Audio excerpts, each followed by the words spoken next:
And as we continue to chant and chant nicely, then we find that we hear the Gita differently. It speaks to us. And the changes, Krishna told Arjuna,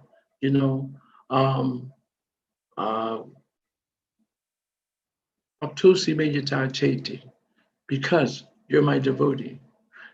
You can enter into the mystery of Rahasya.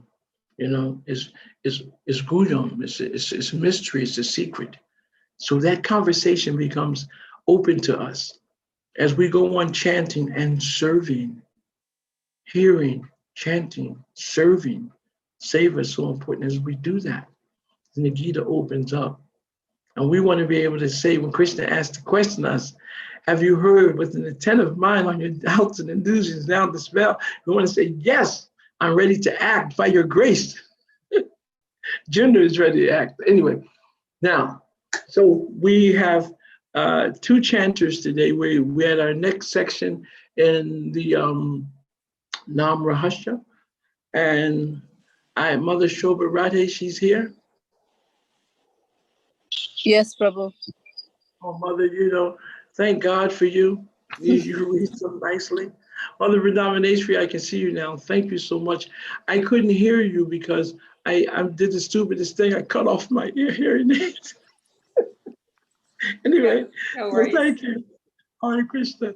Thank Drona always. I don't have to thank Drona because my heart always goes to thanks Drona. So that's enough for him. Okay, Mother, we're going to start reading the 2 chanters.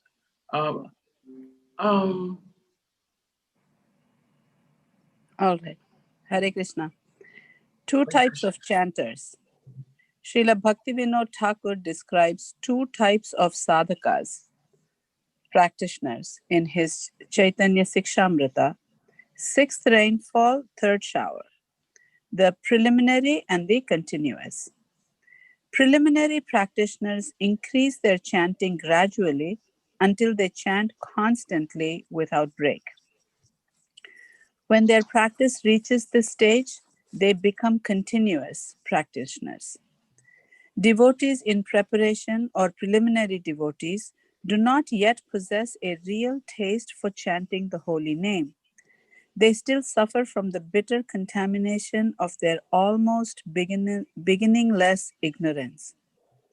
But by steadfastly chanting and counting a fixed number of rounds on their tulsi beads, they eventually attain the continuous stage. Because they sincerely try to emphasize chanting, their natural respect and affection for the name grows. Then they do not want to give up chanting. The wonderful side effects of this glorious stage are that karmic reactions, material desires, and the root of both, ignorance, are all destroyed. In other words, the road becomes free. It requires faith, determination, and ultimately attraction to Krishna to gradually increase our chanting. All this and more is gained by association with advanced devotees. There is a law operating in this world that can be called the law of diminishing interest. This law refers to the phenomenon that enthusiasm for a new practice eventually spoils and lessens. For instance, despite the initial excitement almost all of us experienced when we first began to chant, we may notice that practical, even urgent situations seem to constantly present themselves and demand our immediate attention, even when we are in the midst of our spiritual practices. Doubts also begin to settle in, or we may notice that material energy has placed yet another of her millions of obstacles on our path. As a result, we find our attention diverted from our spiritual pursuits. Sometimes we simply lose interest in them. The law of diminishing interest is unfortunately as pervasive in this world as the law of gravity. If we see ourselves coming under this law's power, we will find it tremendously helpful if we have already made a contract with ourselves to protect our wise commitment to the spiritual side of things. This contract is called Nirbandha. Srila Bhaktivinoda Thakur states, Nirbandha means that a practitioner should chant the 16-name, 32-syllable Mahamantra on Tulsi Mala 108 times. Chanting 4 rounds is called one grantha. One should start with one grantha and gradually increase the number to 16 granthas or 64 rounds. That will make a prescribed number of 100,000 holy names. By gradually increasing the number of holy names to 300,000, one will spend his entire life simply chanting. All previous acharyas have attained perfection by following this order of the Lord. Harinam Chintamani, chapter 12. This then is the traditional way of progressing from preliminary to continuous chanting, and it gives us an idea how important it is to fix a certain number of rounds as a regular daily practice. By making this determination, we can definitely progress on our way. Another helpful practice for those who aspire to become more absorbed in chanting and thus more attached to it is to chant congregationally with Mudangas and Karthalas. Congregational chanting quickly binds the mind to the holy name, and when the mind is bound to the name, the Lord becomes responsively bound to the devotee's heart. Chanting with other devotees allows us to experience a special type of joy, a joy that encourages us on our path.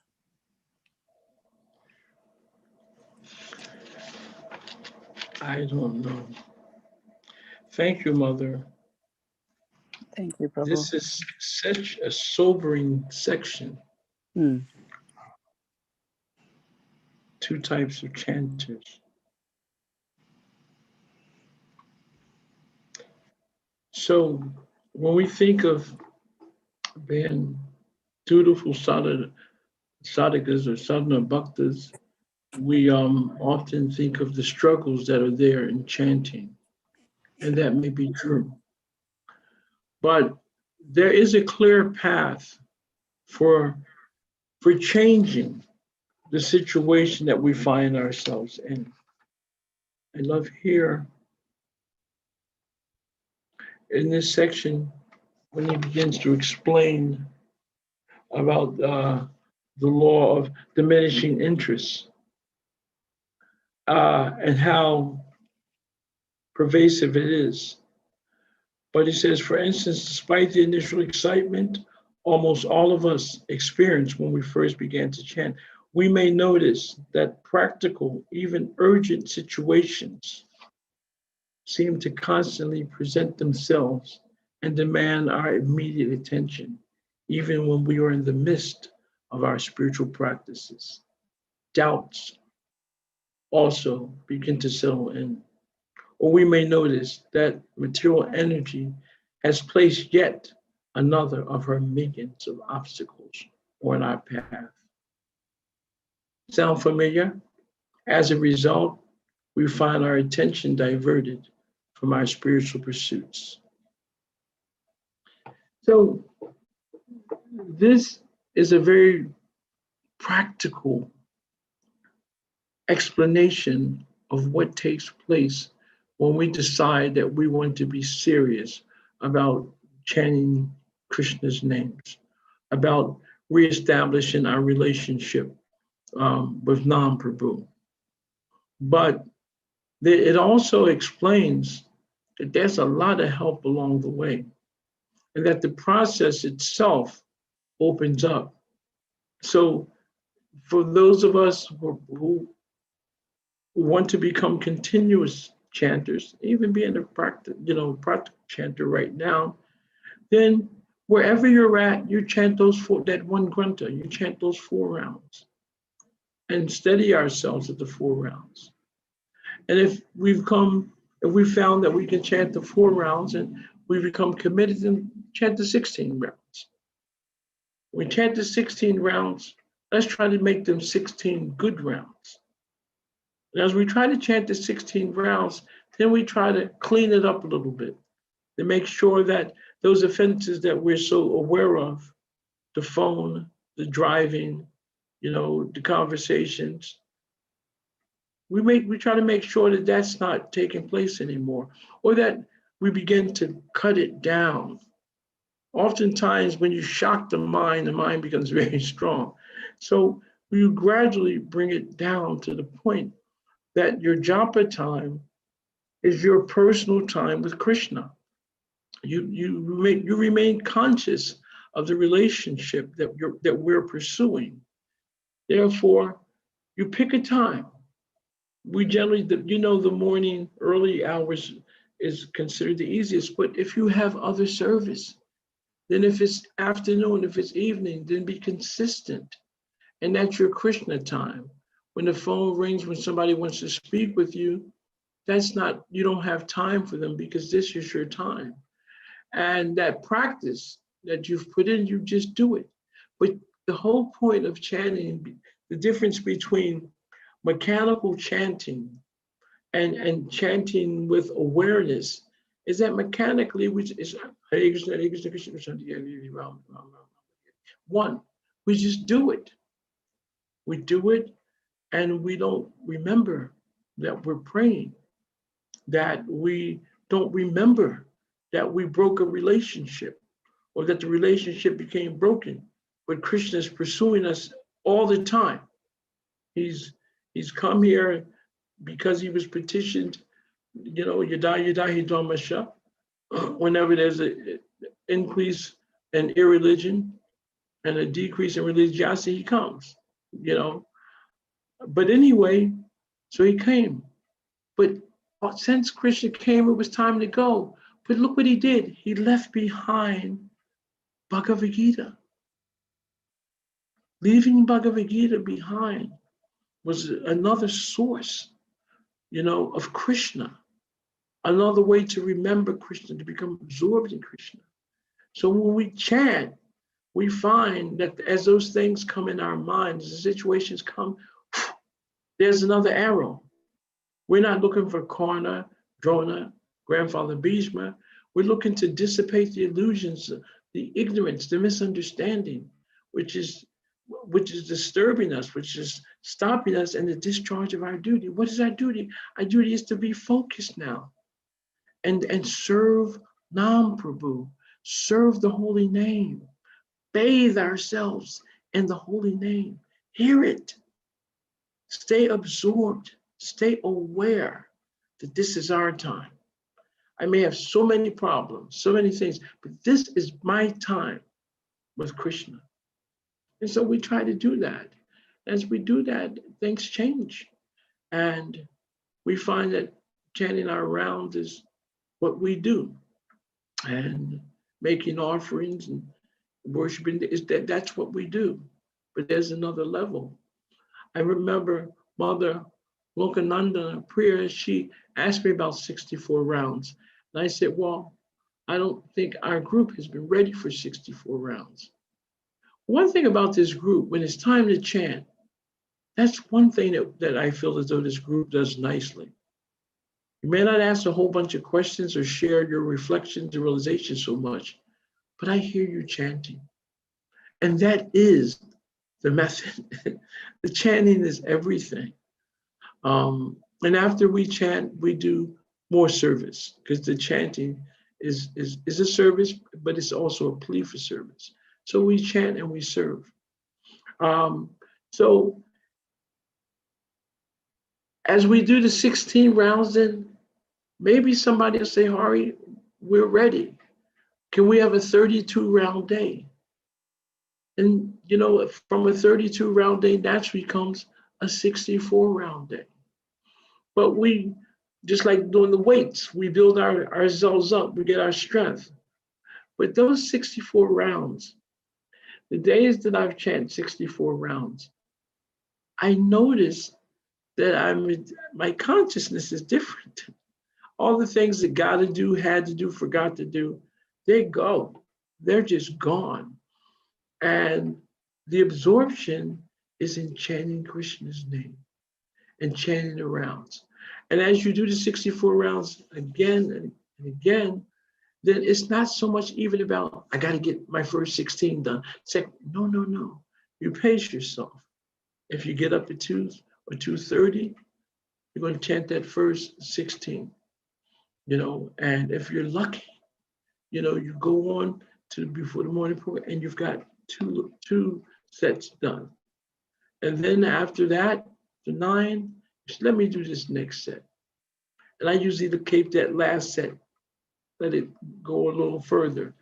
But when you get those first 2 sets of 16 rounds in, there is a feeling of confidence that Krishna's going to let me, keep my vow. That Krishna, because it's not what I'm doing. The more we become absorbed, the more we become dependent. We become dependent on Krishna, and we desire to please our spiritual master. So this is such a nice, it's such a nice absorption, and you get that absorption in kirtan. We've experienced when you're in a good kirtan, where you're sitting doing bhajan, but you're sitting together, you're chanting, you're feeling it. At a certain point, when you're doing kirtan like that, your legs, no matter, it doesn't matter that your leg is getting numb. You are now so absorbed in chanting, all you want to do is hear and chant, and you're feeling Krishna's presence in that kirtan. So the devotees become so enlightened and enlivened in the kirtan. Why? Because this is the Sankirtan movement. This is the gift that Lord Chaitanya came to give. And when the Panchatattva, when they get together in Srivasa's house, it's crazy. I mean, it is. It's the absorption, and this one's passing out. And they wait for him, and this one's passing out. And it could sound like an over-exaggeration, but it's not. Because to touch the Supreme Personality of God, can you imagine to be in the presence of the Supreme Lord? So what happens is the holy name, just like the soul, we're inside this body. But as we become uncovered, energy of the soul and its connect with Krishna becomes so powerful. And all we think of is Krishna and our service to Krishna. This is a practical example of absorption. And naturally, we don't stay like, for me, I'm lucky when something happens. But the absorption is not, oh, I'm a high devotee. No. The absorption is, I fell out of Maya today and I fell into Krishna. Wow. I'm gonna try harder. I'm gonna eliminate some more junk from out of my lifestyle. Get rid of some more things, lose some more attachments, and add more things in. Regular reading is so essential, because the more we hear, as we chant, we hear Krishna's message differently. He cleanses the heart, he opens. Om Jnana Timirandasya. And I was born in the darkness of ignorance. All we're covered by is ignorance. Ignorance. We're in the mode of ignorance, and every now and then you look, because of our passion, it's got us activated. There's nothing worse than active foolishness, but we're in ignorance. And because of the influence of this age, then we're very active. So passion is also there, but it brings us back to ignorance. But according to the Bhagavatam, that passion to take us, as the knot loosens, we go to goodness. And then we become situated in pure goodness. These are all the effects of chanting and hearing. So regular hearing is important, just like our chanting, because it strengthens our resolve to do that main thing we want to do. Krishna comes in the form of intelligence. And just as the spiritual master opens our eyes, the other point that happens here is that transfer of devotion, about taking high association of those who capture the holy name, who embrace the holy name. They're holding Krishna in their hearts. Therefore, when we associate with them, then Krishna becomes transferred into our hearts. That's Shakti. We get it. This is the importance of high association. Not, oh, I was with so-and-so Swami, so-and-so, but no. We're with them so we can hear better, so we can serve better. So our practices become a little more enlivened and a little more conscious. This is, the process of these two types of chanters. And anyway, I'm talking too much but I want to hear from you. I mean, we've been doing this for some time now. Let's see what you think about this section that we've been reading. Does anyone want to share or to ask something? I can share something. Hare Krishna Prabhu. Can you hear me okay? Not as good as I normally would, but I'm going to turn some stuff up. Okay, I'll speak closer to the computer. Yes, I can hear you better, Mother, now. Okay, I was just closer to the computer. So I was reflecting on the concept, excuse me, it made me sneeze. No, I was reflecting on the concept that things just kind of come in from the material world that seem so important, and that they just constantly, interrupt us from spiritual practice, that we can have these things that just appear in our thoughts or in our day that seem really important, that just distract us.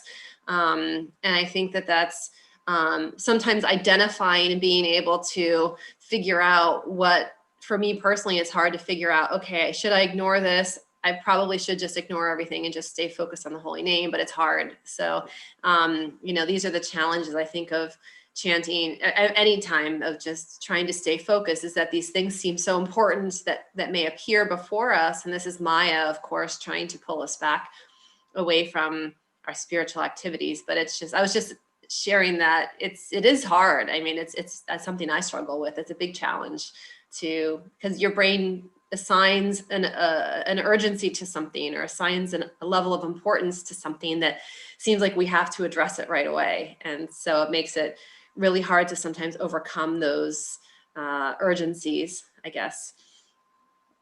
Well, thank you, Mother. That is true. But when you're with someone you love, there's two aspects of that. When you're with someone that you really love and you really want to be with, and your phone rings, do you have to stop and pick up that phone when this was the time that the two of you decided you would be together? If you're with your mother, if you're with your husband, you're with a very good friend, and it is the time that two of you were spent together. Do you just have to pick up the phone and speak to somebody, or go do something that just popped into your mind? It's your time. It's time that has been allotted for you and the object of your affection. So we don't drop them like that. Yeah. We don't drop them because we care. We're invested. And Krishna is a person. Nam Prabhu is a person. I do it all the time, and I get a reaction for it too. But we at least have to have the intelligence to know that what we're doing is disrespectful and it's wrong. Mm-hmm. It's just it's another reflection that our relationship is not where it's supposed to be. Therefore, don't beat yourself up. Oh God. No, just write down one day when you're feeling really good. I really need to work on my relationship with Krishna. What are some of the things I can do to remind me that when I'm chanting, this isn't automatic pilot, and I just let it go and I do everything else? It's a plea. I'm asking something. Every time I chant, I'm asking something. I'm asking Krishna to forgive me for my neglect of him. I'm asking Radha to bless me But more important, I'm asking them to please use me, to engage me in it. I'm approaching the Supreme Personality of Godhead, and I'm asking for service. And if that is true, I better say aware and conscious, because I'm approaching the Supreme Personality of Godhead, not the president, not someone who I respect. I'm approaching the highest. It doesn't get any higher. So that's the position that I've been blessed with. So what makes me do that? I stay conscious. A word I use a lot is aware, because conscious, stay aware. Stay aware of who we're dealing with, and just say no. The real thing is not the situation, it's the emphasis that our mind puts on it. It's our mind plays so many heavy emphasis, and so many heavy importances on different things that it throws at us. And we say, oh, no, I got to do this. But I don't have to do anything. I'm already at my allotted time. This was our time to meet. This was my time to spend with Krishna and Radha. This was my time to take the gift that Lord Chaitanya and Lord Nityananda are offering to me. This is our time. And I want to be better. And this is part of the methodology that Srila Prabhupada explained, that he said it would take me from mere animal existence to just pure love of God. Yes, he said that. Rupa Goswami said that, and he charted out the methodology. So if this is so, I want to take advantage of it. We just sober up. Hit the button which says that, Krishna, hit the button just to stop it. So that's what I think, Mother. I hope that helps, because that's what I try to do. Yeah, it does. I think that, too, for me personally, I think it's also remembering that our relationship with Krishna is real, right? And that there's some shraddha in there as well, that, having this faith that this process of chanting and that we actually have the ability to cultivate a relationship with Krishna, and that he wants to have a relationship with us. And I think that that's also, I think for me personally, I look around and the material world is all kind of right in front of me, and I can touch it, I can feel it. And the relationship with Krishna is more ethereal. It's more, it's in my heart. I can't always see it. So it's also realizing, like, wait, everything around me is very tangible, and my relationship with Krishna is it's beyond what I can conceive. So it's this imperceptible kind of relationship that also, I'm trying to conceive of a relationship with Krishna. I'm trying to conceive of this understanding that he's in my life, but I can see this phone in front of me. I can see this person standing in front of me requesting of me. So it's like the difference between the tangible, the intangible, the perceptible, the imperceivable, and how our brain can create these stories to say, well, if something's imperceptible, it's not important, and that if I can't always have a tangible relationship, I can see my husband and he's saying, hey, pay attention to me. I'm like, oh, sorry, and I can put my phone down and I can, immediately give him my full attention. Whereas in the relationship with Krishna, it's me reaching out to Krishna. And so it's like, Krishna will come to me when I make those steps toward him, but it's me petitioning Krishna. And then it's like, sometimes like, well, but this is over here, and this is in front of me, and this has got my attention. And Krishna will be there tomorrow for my rounds. And I'm not saying that this is always running in my mind, but it's kind of that material concept of, how do we manage all of these, because Krishna it's bigger than what we conceive of. The relationship is beyond what we can ever conceive of. And yet we're trying as these like itty bitty tiny, well, I'll say for myself, I'm trying as this itty bitty tiny little ant, jumping up and down saying, I think you're up there. I think I can feel you. I think I can have a relationship with you. But there's a little piece of food over here. So I see that right now. And I know if I eat that, it'll make me feel better. Well, I'll say 2 points. Thank you. First of all, I want to thank you for being bold and sharing and opening up, because this is a family, and this is where things happen, where it gets better, when you do the things you're doing. the things that seem so tangible in front of us. You may see the person that you know, or pay attention to me, but you don't see the modes of material nature. You don't see the illusion, which stops you from obtaining the highest thing you could possibly attain.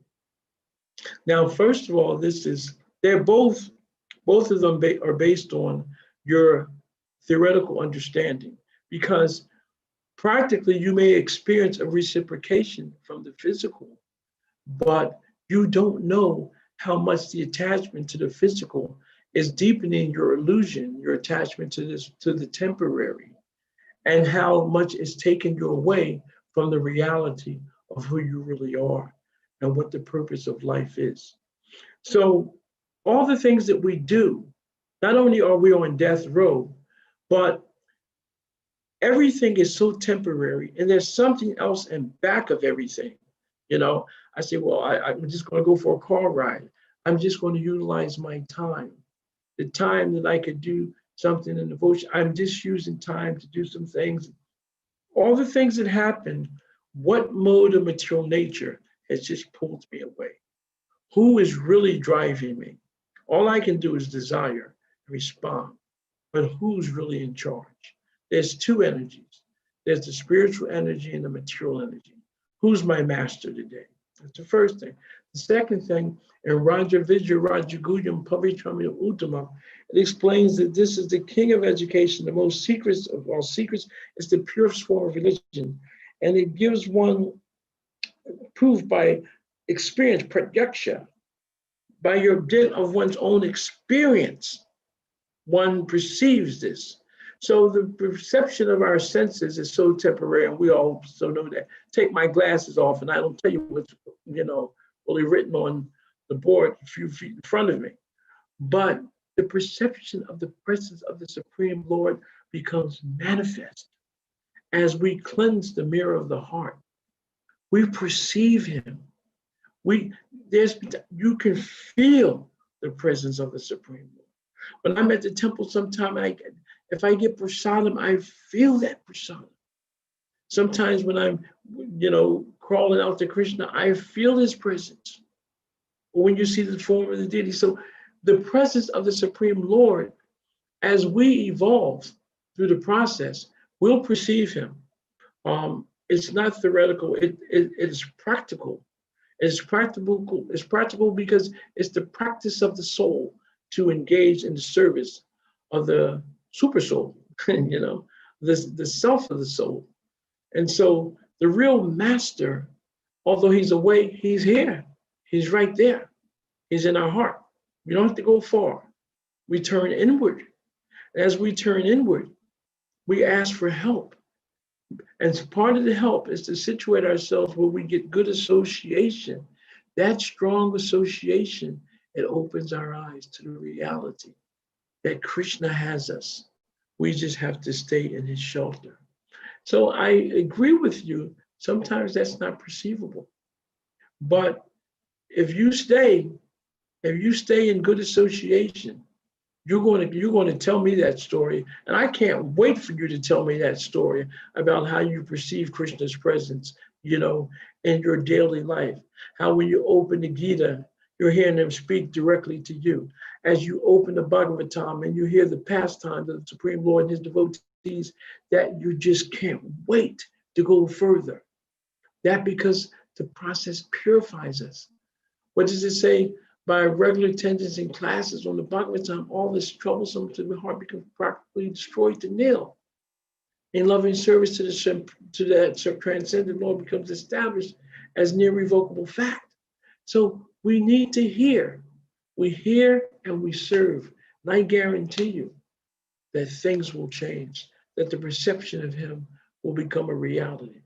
I don't know Krishna like that, but I know my Guru Maharaj and Srila Prabhupada. I know that they've picked me up. I can look back from the young boy trying to have fun in South Philadelphia and what my mindset was. And now when I think of the old man, still trying to have fun. But when I think of the old man, my consciousness is completely different. My practice is completely different. And it's because of the gifts and the shelter of Guru and Krishna. I'm not where I'm supposed to be, but I'm not in that other place. Woo, woo. I'm not going there. So give it time, adhere, pray, go through those 9 processes, and you'll tell me the story. But Mother Vrindavaneshwari, I so thank you for opening up like that, because that is what we do in our family. The more you open, you didn't open your heart just to me, you opened your heart to Krishna, and Krishna wants to answer you. So watch out, okay? Hare Krishna. Any other points?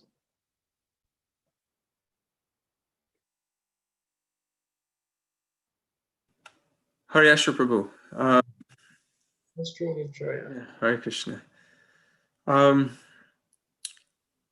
So sometimes within the devotees, in their service, I think a lot of devotees experience this throughout the years. Maybe you can speak. I'm sure, you're, all your years of practice and understanding. Sometimes we come into the conflict where it's a matter of what service to do. We know that chanting is service, and then sometimes there's practical service that needs to be done.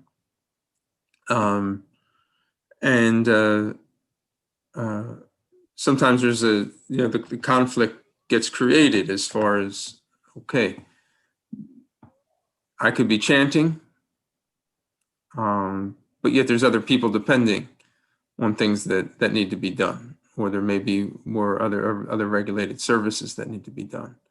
And I think this is something that happens, I would imagine every devotee at some point experiences this, whether it's at a festival, whether it's at a Rath Yatra, whether it's in everyday life in their service. At some point they get conflicted with, there's my time with Krishna, but then there's also other services that are being done. What could you offer to I guess just to shed light on sometimes when this conflict occurs? It's all, in one sense, it's all good because it's all you're always engaging in service, but sometimes it seems like chanting the holy name would be a selfish thing to do in the midst of doing other services in which more people could benefit from. Well, it's true that chanting Hare Krishna is selfish. It's the best thing you've done for the self in your life.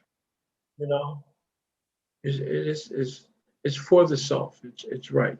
That's true. I can give you a bunch of experience, but it's the bad example of what the mode of passion does. They say the mode of passion ends in distress.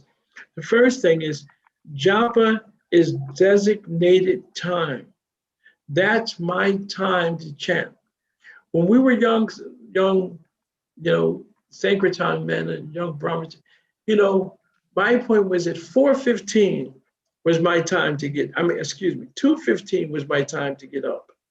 Whatever I did, I got to bed late, that's not my point. 2:15 you get up. You're showered and dressed by 2:30. 2:30 to 4 o'clock is my time to chant japa. Now, what did I do different during that time? What could possibly stop me? Nothing. Unless the temple president came up and said, hey, you can't chant now, and that wasn't happening. Because it's your allotted time. When the Bajari is due on the altar at 3:30 to wake up the Lord, that's where he's at. He said, well, I had some other things, some other service. I was, he has to be on the altar. That's his delegated time to serve the Lord is at 3:30. So when our time to chant japa is our time. If some other services come up, there are emergencies, and we all take care of emergencies. But if you continue to put the holy name on the back burner, as an emergency, then your life becomes an emergency. And what happens? The emergency is that you're dying. It doesn't seem like that in the beginning. It's like you're fired up. You're getting things done. I'm doing this over there. I'll chant later. You know, it starts like that. I did 8 already. I'll chant later. And you chant 3 here, there, and there. And it's fine because your sadhana has been good. But oh, drops of water, where even the stone, as you keep neglecting Krishna, as you keep letting Krishna know, yeah, I know I said I was going to use this time for us, but I'm doing something else, Krishna. Then when you call him, he don't come. He doesn't come. You can call him. That doesn't mean he has to come because he knows that you're dissing him. Krishna's a person like those other people. He's a person. And he says, this is our time. And this is what will make you, what will make you the person that you need to be, not even that you want to be, because sometimes we don't want to be pure devotees. We don't want to be pure lovers of God yet. Yeah, I want it, but not yet. But no, Chaito Dharpana Marjanam, cleansing the heart. So we do it. What could be more important? And I know how many emergencies come. I've lived, the restaurants got to open, the offerings got to go on. I mean, it's a laundry list that I can't even begin to go back to. And it doesn't work. You become a weak devotee. And as you become weak, then you need oxygen. Sometimes you need a surgery, heart transplant. It gets ugly. Prabhu, can I say something? Yes. Yeah, one thing that lately been motivating me after I read from Bhagavad Gita, you know, yagna need to be performed. Golokananda Priya. Yes, mother. Okay, I'm here. I say one thing that motivates me, you know, like I've been, you know, reflecting on is that after reading the Bhagavad Gita, yagna need to be performed, otherwise we get bound to this material world. So the yagna, you know, the sacrifice for this age is chanting of Hare Krishna mantra. Even if you want material happiness, you know, you have to perform yagna, sacrifice. So the best way, you know, just to, you know, to remember Krishna, one is just to constantly, you know, to regularly chant at least your prescribed amount of round and try to chant the Hare Krishna Maha Mantra. Because Krishna, you know, because this is recommended in all the scriptures, you know, in all the sastras, you know, there's no other way, you know, chanting the Hare Krishna Maha Mantra. So we have to remind ourselves constantly, even we are not pure devotee, and even you want to be happy and be peaceful in this material world, you still have to chant Hare Krishna Maha Mantra, you know, daily. This is a recommended yagna for this age. Oh. Harinama, Harinama, Harinama, Eva Kevalam, Kalom, Nasti. Yeah, there's no other. And especially. Thank you, Mother. Keep talking. Yeah, I'm fine. That's okay. Just one thing lately I've been reflecting on that one, thinking, you know, yagna is so important. So for every activities that we do, we have to perform yagna. Like we've been reading in Bhagavatam, in our daily Bhagavatam also is a yagna, you know, yagna, tapa, you know, posterity and sacrifice are important to make people happy, to make Krishna, you know, for us, especially for us devotee, we're aiming at you know, getting love of Krishna, to remember Krishna and to be with Krishna. So the only way we can be with Krishna in this age, you know, like Chaitanya Mahaprabhu always prescribed this Kirtanya Sadahari, you know, constantly chanting the holy name of the Lord. So so that to put this in our priority in our daily practice is very beneficial for us and even for the environment, even for our family, everyone. That what realization I got. No, it's crystal clear, and it's backed by Shastra. We all it's the right yajna, it's the right sacrifice. I love that. You know, we make so many sacrifices, but this is the prescribed sacrifice. You know, and I love the point that Chaitanya Mahaprabhu, you know, Kirtaniya Siddhadhari, you know, it's always. Hare Krishna, You know, Prabhu. yes, Mother Sudevi. Yes, Prabhu. I put you dropped We, off the planet. You don't speak anymore. I Come am on. speaking now.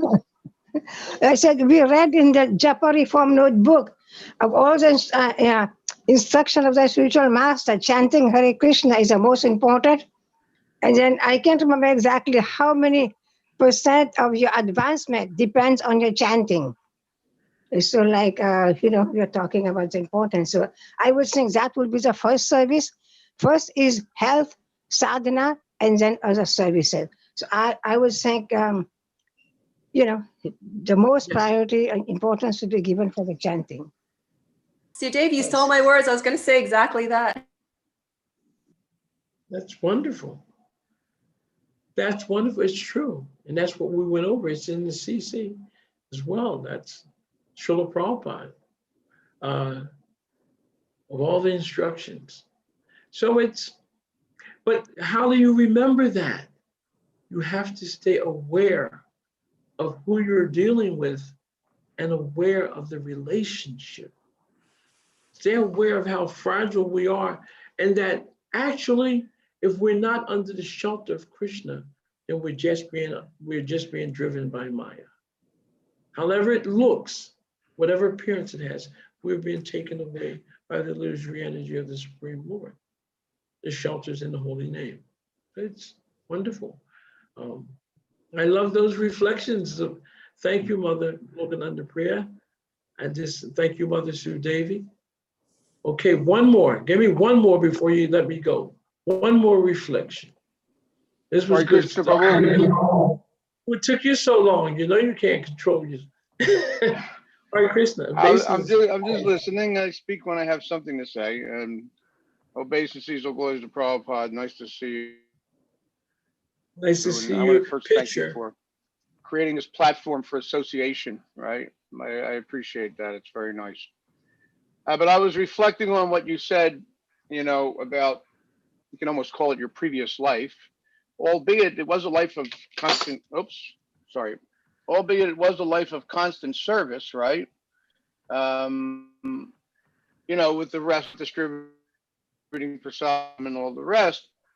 But as you look back on it now, you know, it looks to you like, wow, it's a laundry list of things and activities that I couldn't even think of going back to now, right? You mentioned that. Mm-hmm.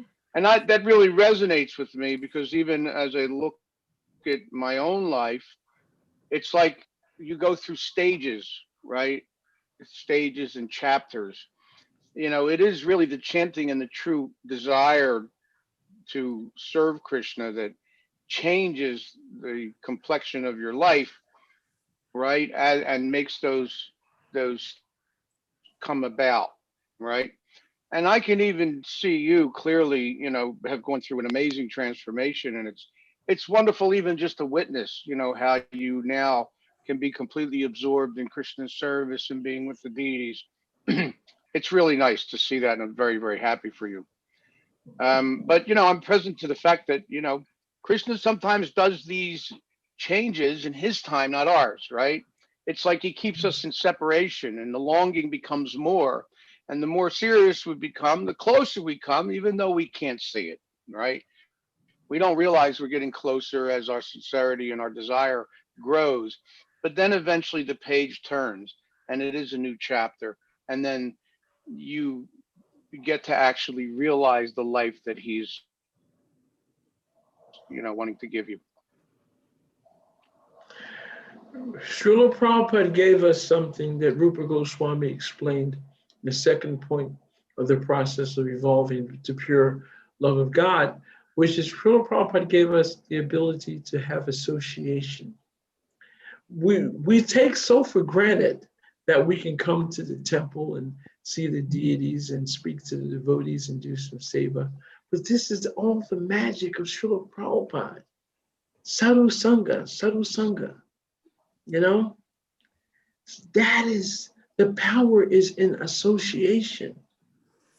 And Srila Prabhupada, he's here, but he made a Sangha which would constantly nurture us, where we can meet different saintly persons and serve devotee after devotee and hear. So it is the association of devotees. And if you want to, and you shouldn't test it, but the test is if you're not in the association of devotees, then things begin to crumble. The real power is not from ourselves, but the real power is from the association of devotees, spiritual master included. Devotees are so powerful because Krishna, that is Krishna's way of speaking to us. He speaks through the devotees. He also speaks directly from within the heart, but the devotees are always trying to give Krishna. The devotees are in love with Krishna, and therefore they become in love with us. They see the spark, and they're constantly fanning it. Sadhu Sangha is huge. Okay, devotees, I want to first of all thank you. Thank you. Thank you. I want to thank you because you were more active today. I want to thank each and every one of you. And if it's possible, let's get together in the mornings. Let's chant. Japa is a process. Japa Reform. I say I'm in a Japa rehab, I messed up, so I have to rehabilitate myself. By doing that, I come here and I can chant. So let's do it together. We're family. Thank you so very much. We have one hand up. I don't know if you can take one more. I see hands. I can't see anything. Well, give me. I'll take it. Sita Prabhu, you have your hand up. Oh, wait a minute. I'm not answering Mother Sita right away. What I want to say about Mother Sita is I want to thank the devotees. Mother Sita was sick a few days ago and was in the hospital. I don't care if she don't want people to know. Once I know a devotee's sick, I tell everybody. And I start praying, and I tell the devotees to pray, And we were praying like anything, because it's not the body. We are so attached to the spirit soul within these bodies that we get Krishna to bust out the devotees. So devotees are powerful. So Mother Sita is now on the phone after just being in the hospital 2 days ago. So I'm very happy that you're here, Mother. Now you can ask your question. Thank you so much for all your prayers. It was as smooth as I can't even imagine, just because I had pure Vaishnavas praying for me. So I really am very humbled. Thank you very much. I just wanted to read something that I remembered from Nectar of Devotion from 7. It says here, and I'm just going to read the relevant chapter, the relevant paragraph. Sorry, my throat is still scratchy from the procedure, but it says, so I'll start from here. In the Naradiya Purana, it is directed, one should not accept more than necessary if he is serious about discharging devotional service. The purport is that one should not neglect following the principles of devotional service, nor should one accept the rulings of devotional service, which are more than what he can easily perform. For example, it may be said that one should chant the Hare Krishna mantra at least 100,000 times daily on his beads. But if this is not possible, then one must minimize his chanting according to his capacity. Generally, we recommend our disciples to chant at least 16 rounds on their japa beads daily, and this should be completed. But if one is not even able to chant 16 rounds, then he must make it up the next day. I just wanted to bring that up. This is by Prabhupada, and not that we should use that as an excuse, but I have service days where I'm working from 4 a.m. till, midnight. Then next day, and I try to find time in the middle to finish my chanting, but when I can't, I do at least once a year or sometime twice a year. I do finish my rounds next day, and I get my strength to do that because Prabhupada has allowed it once in a while. So forgive me if I did something wrong. Well, I've done it too, I mean, we used to do so much, but I remember as a brahmachari, we would make sure that when the days were coming, when we had those bad days like Janmashtami and the bad days, but they were great days, then we would get up early and chant all our rounds. I mean, the point is we wouldn't have any japa to chant. And if something was done early to be done too early, then it just never happened like that. And if we were going to be tired the next day, then we stayed up and chanted. So my point is this: we all have the experience, or many of us have the experience of minimizing. I'm familiar with the different things that Prabhupada said. But if we look at it, we have a whole year in advance to prepare a different way. If we really understand that this is our chance to get a deeper relationship with Krishna, it's the most important instruction of the spiritual master. And the spiritual master is kind and forgiving, but just think how much he thinks of us when we prepare so that we don't have to do that anymore. And this isn't kicking anybody down. It's not there. We are a positive group. So my point is that what we do is that sometimes things may happen, but prepare the next time so that we don't have to go through that. And those services that we have when we have too much service, that's called over-endeavoring. Yeah, Prabhu, I'll do that. Yeah, I got that.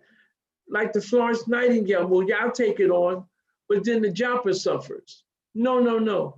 Prabhu, I just have to, after I do my japa, I can do that, or after my allotted time. And this is the way we work, because as a spiritual community, if the japa is strong, community becomes strong. As the japa goes, the community begins to go. And remember, there's a whole bunch of nasty stuff within us that starts to come up as the purification goes out. It's not that it's just on automatic pilot. The modes of material nature, they don't take off for holidays or spiritually. The modes of material nature are constantly working. Passion and ignorance, they're relentless. And goodness fights with them. Even sometimes goodness knows that he's not going to get in there because we're so absorbed in the modes of passion and ignorance. And we've taken on habits and, to keep us there. So no, let's work. This isn't a condemnation. This is good hope that in the year to come, we can prepare for those situations. Thank you so much, devotees. I really appreciate it. And Mother, I'm glad you got out. God busted you out of there. Krishna said, this girl's got service to do. I'm not going to let her stand there like that. So I'm happy to see that you even got out in time to fix yourself up again. Good. That's when I can tell ladies are good. When ladies start fixing themselves, they feel fine. Okay, Hare Krishna. Lord Srila Prabhupada. We're going to bring Dronacharya in here to close it up. Hello. Hare Krishna. Wonderful session, Haryashra Prabhu. There's really a lot of information there. Devotees' participation, I think, was really nice today. She reads so nicely. She tears it up, don't she? I just wanted to mention about the Gita Gianti festival. I mentioned at the Bhagavatam class yesterday that we would announce the schedule today. So the good news is we have a full day packed with Bhagavad Gita reading. And this is really the spirit of Gita Gianti, to absorb ourselves in that sacred conversation between Krishna and Arjuna. And it is on this day that we get the opportunity to hear the whole Bhagavad Gita in its entirety. And very rarely do we get that chance to do that throughout the year, that we take the time. But on this day, we do. So there's a time there, we hope, for everybody. There's going to be the program in the morning at 9:15 that Haryasha Prabhu, you'll be leading that one. That's going to be an English reading. And then we have at 1:30, there's going to be a Sanskrit reading. There were some devotees that expressed an interest just to read the Sanskrit all the way through and hear it in that original language. So we're doing that at 1:30. That'll go to about 4 o'clock. And then in the evening, we're going to be doing the Bhagavad Gita reading from 5:30 to 8 o'clock. Now, Vishnu Gada Prabhu and some devotees, they're preparing a theatrical presentation on the first chapter of the Bhagavad Gita to really set the scene, to set the mood. And so we're definitely looking forward to that come the evening time. So there's something for everybody. And if you can come to all of them, great. If you can, hopefully you'll be able to make it to at least one of them. I know those people that are celebrating the Christmas holiday, it may be a difficult time for them, little kids or going to parents' house, but we have it staggered throughout the day. I think there's something for everybody that they can take advantage of. So, Jonacharya Prabhu, is it going to be on the same platform right here, right? Yes, it'll be on the same Zoom platform, Okay. the same Zoom channel. And we'll continue to throw things out there throughout the day. Throughout the week leading up to Gita Gianti. Now, there's one more thing I wanted to mention is that I was told that on Gita Gianti at Kurukshetra, Dharmic Kshetra, Kurukshetra, the Live to Give initiative in ISKCON, the book distribution initiative, they're going to be performing a fire yagya on that day as they chant the Bhagavad Gita. Sometimes we did this in Philadelphia one time. We chant a verse to throw the grains in, chant another verse to throw the grains in. So during that time, anybody who sponsors a case, anybody who's participating in this Live to Give campaign, your name will also be offered in that sacrifice. But it needs to be done by December 23rd because they have to send the names over, to the people doing the yagya. So if you're interested and you want to participate in that yagya, and you want to participate in the Live to Give, please get it in by December 23rd. Where's the yagya located, Prabhu? At The actual fire sacrifice? Yeah, at the site of the Bhagavad, where the Bhagavad. Okay. Oh, Yeah. Oh, very nice. Yeah. Wow, very nice. John, if you need a case, we got it. I've been sending you love messages. I'm not out of it. I got completely cases. understand. Okay, new I have a family? couple of pallets of boxes of books right here, to tell you the truth, but Hare Krishna, Drona Prabhu, who do we reach out to if we do want to read at each of these times?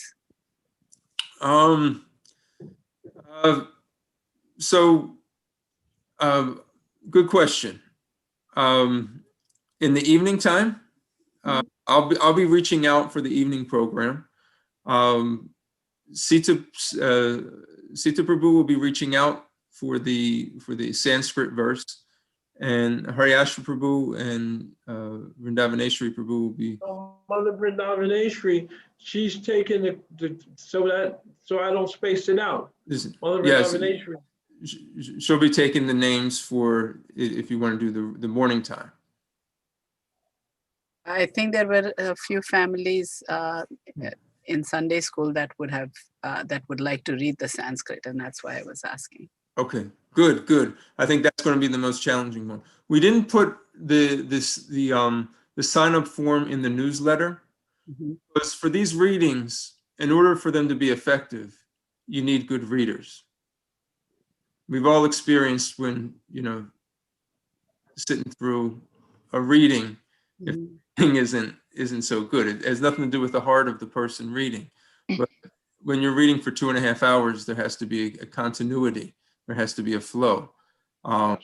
And if anybody can kind of sign up, it makes it very difficult. So with these, it has to be somewhat strategic and inviting. It's an inclusive thing where you invite the devotees, but it's a service. It's a service to sit and read. It's a service for yourself as well as for the community to read. So that was a good question. Thank you, Mother Shubharati. Yeah, another question. So to be clear, the reading in the morning with Aryasva is going to be the English and Sanskrit. Is it No, right? or just no? English. So we have either just English. Just the English. Prabhu? It's just the English you're doing? Yes. Yeah. Okay, so you're not reading the Sanskrit at all. The first verse, All right. it's going to be Dharma Kshetra, Kuru Kshetra. We're just going straight through English. It's going to be 2.5 hours. We're going to set the scene. Okay. We're going to Got it. talk about it. But Yeah. that's it. We're going to, Yes. gonna worship the Gita. We're going to talk about what we're about to hear, that song. I'm fired Yes. up about it. Yeah. Hey, John, Yeah, if me you need too. to do Yeah. if you need to do a pre-run, I'm you sorry, can call you me and we froze can up. get on Zoom. We can start going through the Gita now, before I'm next week. sorry, it froze. As Zoom froze up, I didn't hear what you said. Can you say it again, please? If you want to get Yeah. started, you can call me on the phone and then we'll do a Zoom that I have, and we can start reading a pre-run of the Bhagavad Gita. Now, like tomorrow or the next day, you and I, we can mow through it. Uh-huh. Okay. Call me. All right. Okay. Yeah. So, I appreciate the invitation. Thank you. Yeah. and I'll just call you. We'll do something. Yeah, it sounds good. And I'd like to sign up, to read some on the 20th. It's the 25th, right? It's Christmas Day, isn't it? Yeah. Right. Yeah, Yeah. I like call to me, sign tell up. me I don't what know. time. Okay, So- great. Very So, good. so just to clarify, there won't be a time when we're doing both English and Sanskrit together. Okay. Be just English all the way through. Or And just Sanskrit. We're just going to have just Sanskrit all the way through. Yeah. Takes too long. You're talking about like a 6-hour. Yeah, it's like And that's- I've been in those I've done Yeah. it before. I've sat in with that Oh, before. Yeah, it's a Vrindavaneshwari. long time, yeah. I think Is she's she off. there? I don't think I think she dropped off. She probably had. Okay. All right. Hare Krishna, Drona Prabhu. Yes. I have a question. All the devotees who have signed up for reading, are they going to get the schedule for half an hour or something like that? How is it going to work, the schedule? How's it Yes, organized? people will be reaching out for the reading, and then there'll be a schedule that's published. Yes. Okay, thank you. Yeah. Right. Sure. So that'll be done, throughout the next couple of days. Okay. Yeah. All right. All right, very good. Thank you. Nice to Thanks, see Donna. everyone. Hare Krishna. Vanchikakalpa- Rubhyascha, Kripasindhubhyascha. Patitanam pavanebhyo Vaishnavebhyo, Vaishnavebhyo Namo Namaha. Hare Krishna. Thank you very much, Prabhu. Hare Thank you Bol, very Hare much, Prabhu. Krishna. Hare Bol. Hare Krishna. Hare Krishna, thank you.